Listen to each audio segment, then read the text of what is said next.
Saudi अरब के map को zoom किया जाए तो यहाँ रेगिस्तान के बीचों बीच बहुत बड़े एरिया पर ये ग्रीन सर्कल्स देखने को मिलते हैं।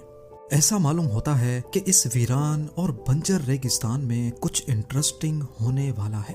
ज़ेम टीवी की वीडियोस में एक बार फिर से खुशामदीद। नाजरीन, गोबी डेजर्ट दुनिया का सबसे तेजी से बढ़ने वाला रेगिस्तान है। चाइना से लेकर मंगोलिया तक फैला हुआ ये रेगिस्तान हर साल 6000 स्क्वायर किलोमीटर हरी भरी जमीन निकलकर पीछे बंजर जमीन छोड़ रहा है। यही वजह है कि इतने बड़े लैंड एरिया में अब सिर्फ चंद हजार लोग ही रहते हैं। सिर्फ गोबी डेजर्ट ही नहीं है जो तेजी से फैल रहा हो, दुनिया में मौजूद तमाम रेगिस्तान ही आहिस्ता आहिस्ता फैल रहे हैं। और ऐसा होने की सबसे बड़ी वजह क्लाइमेट चेंज और ग्लोबल वार्मिंग है, जिसके किसी हद तक जिम्मेदार हम इंसान खुद हैं। दरख्तों को अपने मकसद के लिए काटना और धड़ाधड़ इंडस्ट्रीज लगाकर माहौल को खराब करना, ये इंसान की बनाई हुई ऐसी तबाही है जिसको डेजर्टिफिकेशन कहा जाता है। एक्सपर्ट्स का मानना है कि डेजर्टिफिकेशन इतनी तेजी से फैल रही है कि 2050 तक अर्थ का 25% लैंड बंजर और नाकारा जमीन में कन्वर्ट हो जाएगा और ईयर 2100 तक हैरत अंगेज तौर पे 50%। पर सिचुएशन इतनी खौफनाक भी नहीं है। इस सिचुएशन को सऊदी अरब ने जिस तरीके से हैंडल किया है, वाकई उसका कोई जवाब नहीं है। 1938 से पहले सऊदी अरब के साथ साथ तमाम अरब कंट्रीज इतनी वेल ऑफ नहीं हुआ करती थी, लेकिन उसके बाद जब यहाँ से तेल निकला और ग्लोबली ऑयल की डिमांड बढ़ती चली गई तो साथ साथ इनके बैंक बैलेंसेस में भी इजाफा होता गया। कई सालों तक तो इसी पैसे पे अयाशियां चलती रही। बड़े बड़े महलात, एक्स्ट्रा लग्जरी लाइफस्टाइल और पैसा इतना कि गिनने का टाइम भी नहीं था। ये सब कुछ ऑयल से मिलने वाले पैसों का नतीजा था, और ऑयल भी इतना जो खत्म होने का नाम भी नहीं ले रहा था। सऊदी अरब के पास आज भी इतने ऑयल रिजर्व्स हैं कि अगर वो दुनिया में एक्सपोर्ट ना करे तो अगले 221 सालों तक वो अपनी कंजम्पशन पूरी कर सकता है। लेकिन वो ऑयल ही तो है जिसको सेल करके, एक्सपोर्ट करके सऊदी आज इस मकाम पर खड़ा है। ऑयल एक्सपोर्ट करना सऊदी अरब की मजबूरी है, और ये बात देर से ही सही पर सऊदी अरब के लीडर्स को समझ आ ही गई। कई सालों तक सऊदी अरेबिया को किसी चीज की भी कमी महसूस नहीं होती थी। उनके पास इतनी बाइंग पावर है कि जरूरत की तमाम चीजें वो आसानी से इंपोर्ट कर लिया करते थे, जैसा कि खाना पीना, फ्रूट्स, वेजिटेबल्स और पानी। जी हाँ, सऊदी अरब के पास तेल तो बहुत है लेकिन पीने का पानी नहीं है। पिछले कई सालों से और आज तक यहाँ पीने का पानी फ्रांस, इटली, कुवैत और यूनाइटेड किंगडम से इंपोर्ट किया जाता है। इसकी सबसे बड़ी वजह और कुछ नहीं बल्कि डेजर्टिफिकेशन ही है। और तो और ये दुनिया के उन ममालिक में शुमार होता है जहाँ सबसे कम बारिश पड़ती है।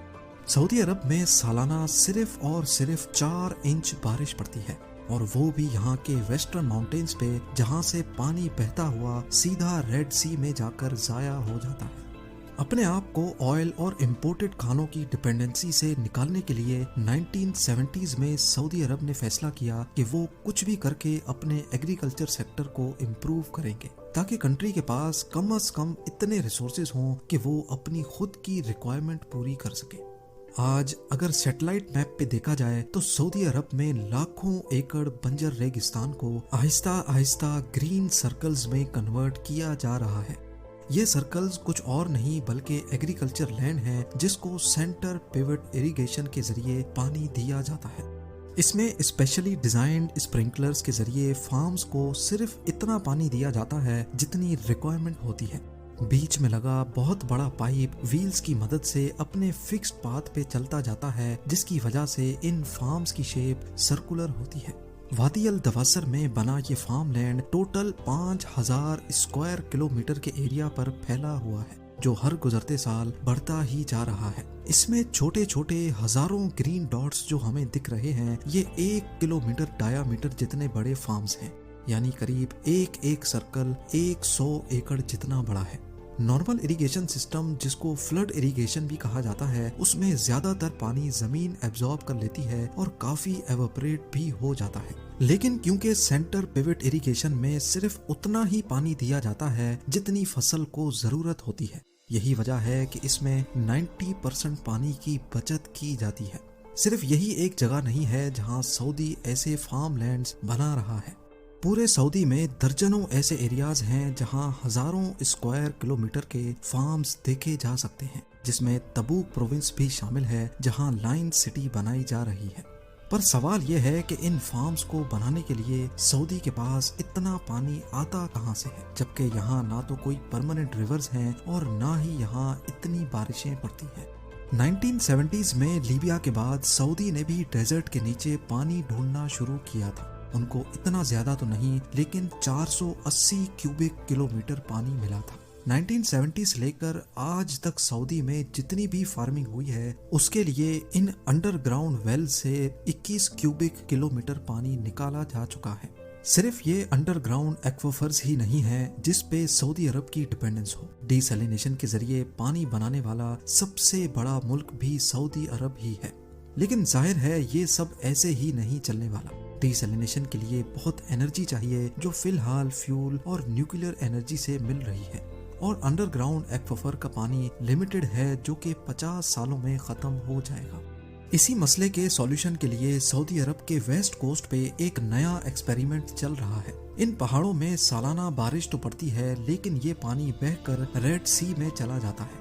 یہاں پر البیدہ پروجیکٹ کے نام سے ایک نیا ایکسپیریمنٹ کیا جا رہا ہے. ایک ایسا سسٹم بنایا گیا ہے جو پہاڑوں کو براؤن سے گرین میں بدل رہا ہے، اور وہ بھی فلیش فلڈز کے ذریعے. جی ہاں، ریسنٹلی سوشل میڈیا پر وائرل کلپ میں دیکھا گیا کہ بارش کا پانی دریا بن کر ریگستان سے گزر رہا ہے.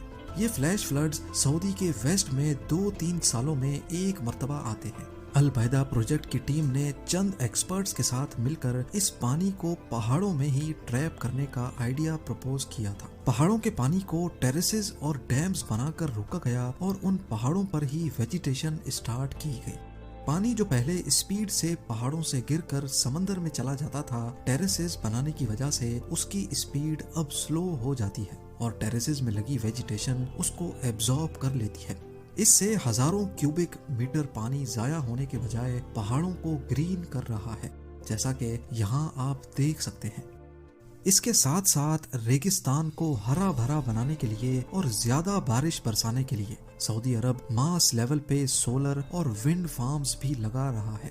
لیکن سولر فارمز تو سورج کے ذریعے الیکٹریسٹی بناتے ہیں، ان کا بارش کے ساتھ کیا لینا دینا ہے؟ ایکسپرٹس کا ماننا ہے کہ ڈیزرٹ میں سولر فارمز لگانے سے الیکٹریسٹی تو بنتی ہی ہے، پر سورج کی شعاعیں سولر پینل سے ریفلیکٹ ہو کر ایٹماسفیئر کو گرم کرتی ہیں.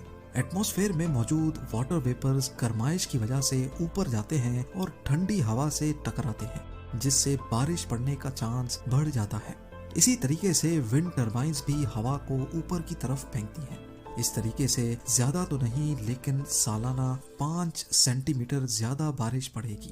جو علاقے بالکل بنجر پڑے ہیں وہاں کم از کم جنگلی جھاڑیاں پیدا ہو جائیں گی، جس سے ڈیزرٹیفیکیشن کو روکا جا سکتا ہے. اس بات میں تو کوئی شک نہیں کہ سعودی مشکل حالات سے لڑ کر ہزاروں نہیں لاکھوں گرین فارمز بنانے میں کامیاب ہو چکا ہے، اور یہ نمبرز ہر سال بڑھتے ہی جا رہے ہیں. 1960 میں جہاں سعودی کے پاس صرف 11,400 اسکوائر کلومیٹر فرٹائل لینڈ تھا، 50 سالوں کی محنت کے بعد اب یہاں 35,000 اسکوائر کلومیٹر ایریا پر صرف فارمز بنے ہیں. یہ ایریا اتنا ہی ہے جتنا بڑا تائیوان یا پھر بیلجیم ہے. آج سعودی عربیہ اتنا سیلف سفیشینٹ ہو گیا ہے کہ وہ انٹرنیشنل مارکیٹ میں کموڈیٹیز ایکسپورٹ بھی کر رہا ہے، جس میں کارنز، سویا بینز، ٹری نٹس، ویٹ اور رائس شامل ہیں. ڈیزرٹیفیکیشن پر قابو پانے کے لیے 2022 میں سعودی عرب نے